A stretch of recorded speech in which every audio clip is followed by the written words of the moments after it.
supervisors at Tyson Foods, at a Tyson Foods plant, where over 1,000 workers were infected with COVID-19, are being accused of making wagers about the number of people that would get infected on the job. Now, this is according to a wrongful death lawsuit at Tyson's largest pork processing plant in Waterloo. Now, the family of Isidro Fernandez filed the lawsuit back in August, saying that Fernandez was exposed to the virus when he reported for work at the Tyson plant in Waterloo, Iowa. Fernandez died in April from COVID-19 complications, leaving behind a family. According to the lawsuit, Fernandez was one of at least 5 Waterloo plant employees who died of the virus.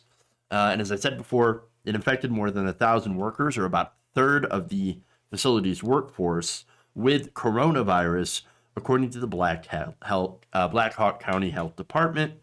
The lawsuit claims that Tyson is guilty of willful and wanton disregard for workplace safety and accuses the company of endangering employees by downplaying virus concerns and covering up the outbreak in order to keep them working. Well, if you are taking, wagers or making wagers on how many people are going to get sick after forcing them to come into work, then yeah, that's definitely willful and wanton disregard. Again, this is a disgusting story. It literally makes you sick, because this is our food supply, for one, and you have a company that's forcing people to come into work and then making them work in unsafe conditions in the middle of a pandemic. I mean, it's horrifying. And of course, you're not going to be surprised when you see, of course, the people who are working in these plants tend to be immigrants who are paid low wages. Because of course. I mean, so you've got a situation, right, where Tyson, they know what's going on in the plants. These supervisors know what's going on.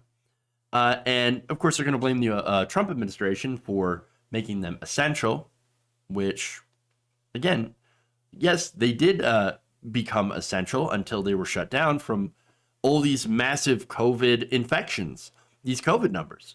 And so just because you're essential doesn't mean that you can't go and protect your employees. It actually means that you should protect your employees, because you have a duty to do so that you can continue to make food or process food. I mean, again, this is absolutely disgusting in so many different ways. And so they refuse to protect their workers, for one, who are mainly immigrants from South America or Mexico. And, because of the racism, they start taking bets. The bosses take bets on how many people are going to get sick. Now, the lawsuit accuses plant manager Tom Hart of organizing a cash buy-in, winner-takes-all betting pool for supervisors and managers in mid-April to guess how many plant employees would test positive after being forced to report for work. According to the Capitol Dispatch review of the amended suit, the report betting pool occurred around the time that Black Hawk County Sheriff Tony Thompson visited the plant and said the working conditions shook him to the core. So these are terrible working conditions. Normally, they're terrible working conditions. And I've reported on that before. But with COVID-19, what was terrible actually turned into extremely bad working conditions.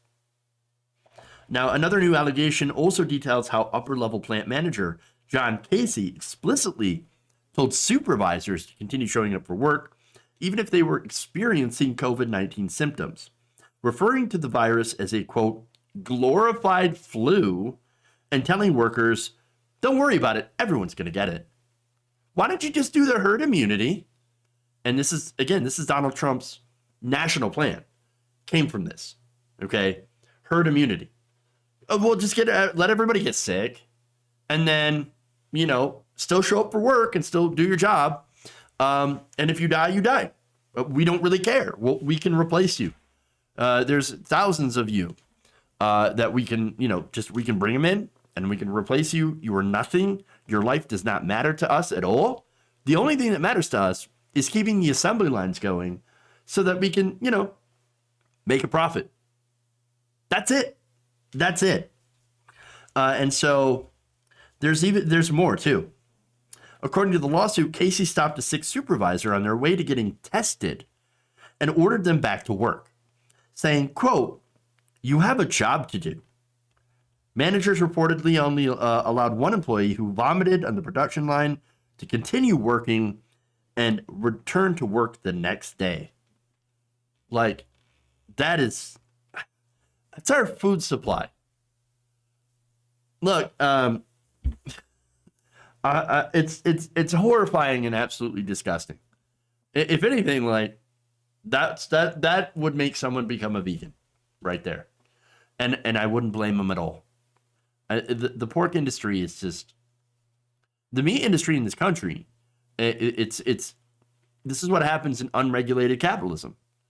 Like we've seen the Trump administration roll back regulations for pork producers. This is a result. It's a direct result. And it's just, this is what's happening. And by the way, this particular plant remained open until they were shut down because their food, their meat, caused outbreaks in the community. Or maybe it wasn't the meat itself, but maybe it was the workers going back home and spreading that virus. And that's what's going on. And the worst thing is, look, more than 180 infections were linked to the plant by the time of its closure, according to the health department. And again, the worst thing is it didn't have to be like this. It didn't have to be like this. OSHA and the CDC had actually issued guidance at the beginning of the pandemic. Guidance that these companies should, take into, not just take into consideration, but actually set up and do if they want to remain operational and safe during this pandemic. And of course, that involved putting up physical barriers and enforcing social distancing. Now, the situations inside of these meatpacking plants are so bad that people generally stand side to side, shoulder to shoulder, basically, or close enough to it. So they're not doing social distancing. And of course, they have line speeds that are insanely fast and no barriers, dirty conditions all over the place. And so it's not a surprise that in a place like that, in an environment like that, that a virus like COVID-19 can spread and spread rapidly. And so these guidelines involved, again, hand sanitizing stations, real simple stuff. Barriers, hand sanitizer, social distancing, and even that was too much for them. That guidance was not mandatory and was mostly unenforceable, according to the article. So if it's unenforceable and not mandatory, then why would you do it? If you're a corporation that only cares about profit, as all corporations are, because corporations are nothing more than profit-making machines. We literally set them up for one purpose, to bring value to the shareholders. Okay, that's a corporation's job. They're a literal robot. They're a legal fiction. They don't exist as people. Okay, they're just a piece of paper. And that's what a corporation is. And so they're going to do what they are programmed to do. Their fiduciary responsibility is to bring value to the shareholders. That's why we have to have rules. That's why we need regulations. It's not to punish businesses. It's not to make them go out of business. It's to set rules so that when something happens, that or just say that so that stuff like this does not happen, so that we don't have food contamination, so that we don't have pork with eyeballs or I don't know if there's any eyeballs, but fingernails, feces, anything like that getting into the meat because the line speeds are too fast. No, you set the line speed at a particular speed, fast enough to be able to get your product out, obviously, but slow enough for the people to be able to effectively do their job when it comes to safety. But we don't do that anymore. Again, Trump and the Republicans consistently deregulate these industries. And that's why we have situations like this. And of course, that's also why workers get injured at a higher rate at these plants because you have such unsafe conditions. But the reason that they get away with it is because the workforce to them is easily replaceable. They are disposable. Again, mostly people who are immigrants, who are poor, who work in these situations, in these places. And so this is the state of our, again, this is our food supply. This is the very basic thing that humans need for survival. And we can't even make sure that it's not only safe enough for workers to work there, but for people to eat the stuff. It's disgusting. If you enjoyed this video, please give us a like and share with your friends. You can subscribe and help out the channel by becoming a patron. It's patreon.com/Jeff Waldorf, or you can become a channel member as well by hitting the join button below.